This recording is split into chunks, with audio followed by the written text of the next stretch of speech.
So you want to be a space bounty hunter. You want to fly around asteroid belts shooting at assholes and vipers for some of that sweet, sweet bounty hunting money. Well, I may not be an expert, but I can give you some advice that's helped me not to die in space. Now, if you're going to go out and get shot at by viper assholes, you're going to need to be properly equipped to engage said viper assholes. The modules you want to emphasize for combat are weapons, hull, thrusters, shields, life support, power plant, and power distributor. You ideally want these modules to be C-rated or better. Every bit of extra performance you can get will help give you the advantage over your enemies. Remember that when you are outfitting to pay attention to the size and ratings of your modules. The number is the size of the unit and the letter is the quality of the module. Remember that each slot on your ship has a maximum size that you can equip to each module, so pay attention to the size of the modules you can equip. Now, if there is a piece of outfitting advice that I can give you over anything, is that as soon as you can afford, replace your lightweight alloy bulkheads with military grade composites or one of the specialized hull packages, unless you want this to happen to you. Hello darkness, my old friend. Lightweight alloys seem to be made out of aluminum and happy thoughts. They're not really rated for prolonged engagements with viper assholes, so reinforce your hull, please. As far as weapons, I've not really experimented with many outside of lasers and cannons, but they work and they're cheap and easy, so if you're starting out and need something that's simple and works for dogfighting viper assholes, then the old reliable combination of lasers and multi-cannons will serve you well. When you outfit your weapons, whatever they are, there's a few rules to remember for combat efficiency. Thermal weapons do more damage to shields than kinetic, while kinetic or explosive weapons do more damage to hulls. Using both types will allow you to be more effective against both. Hardpoints come in 3 types as well: fixed, gimbaled, and turret. Fixed are more powerful, but they have a very small area that they can fire in. Fixed weapons require you to move your whole ship more precisely to keep your enemies targeted. Gimbaled will automatically track a target within a wide arc in front of your ship. They do less damage, but you can more easily keep your weapons on target. Turreted hardpoints are like gimbaled, but they track targets in 360 degrees so long as they're not obstructed. They're expensive and they use more power, but if they have line of sight, they can shoot, which is handy. Turreted weapons can also be manned by co-pilots too if you have them. Whichever weapons you do use, make sure you know how to use them and set them up in your fire groups. Remember your fire groups. Finally, however you outfit yourself, keep an eye on the power usage bar at the bottom of the outfitting screen. Keep your power from exceeding the maximum that your power plant can put out. The top bar is with your hardpoint stored, and the bottom is with them out.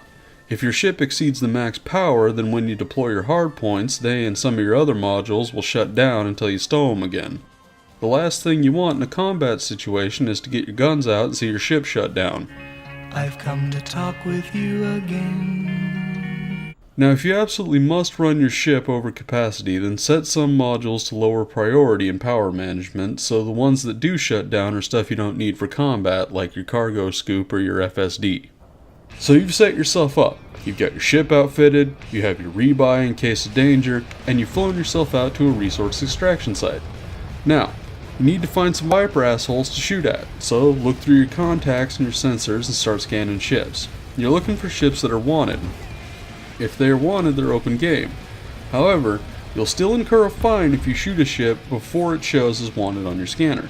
It doesn't matter if he's being shot at by 6 space cops already, don't shoot at anyone unless they show as wanted. If you don't, you'll get a fine and then the feds or the imps or whoever the fuck will target you and, well... Because a vision softly creeping.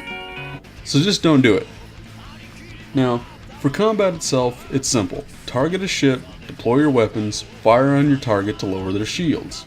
But once their shields are down, you can do damage to their ship directly. You get their hull down to 0 and they'll be destroyed, and you can be awarded some of that sweet, sweet bounty hunting money. Just be careful to keep yourself out of reach of their guns as long as possible, or you will die. Unless you need to adjust speed to catch up to a target or avoid danger or something, it's a good idea to keep your throttle in the blue zone, as this is where your ship is the fastest while being the most maneuverable that it can be. If you're playing with a controller and can set something to set throttle to 75%, That'll usually put you right in the middle of the blue zone. The power and strength of your shields is also tied to the power that you've put in your systems. If your shield is taken offline, you can put some more energy into your systems for a faster recharge. As you're fighting other ships, system security ships might come to help you gun them down. This will make fights easier, but be careful, since if you shoot any system security ships, you'll incur a bounty and become wanted yourself, so watch your fire.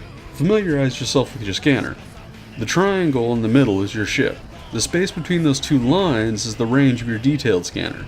If you want to target or scan a ship, they'll need to be between those two lines. Our square contacts on the scanner are ships. Green for allies and red for enemies. Amber is neutral.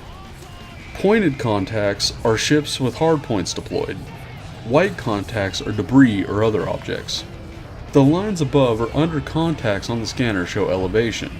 A line under the contact shows how far they are above your ship, while a line above the contact shows how far they are below your ship. If you're able to successfully gun down some Viper assholes, you'll have gained some of that sweet bounty hunting money, and you'll need to turn it in. To do this, just go to any station in the same system and go to the Authority section of the Contacts tab. Now, I hope this helps you understand how to better equip yourself for combat and Elite. I'm not an expert, but this is how I've improved my bounty hunting runs since I've started. Good luck out there, good hunting.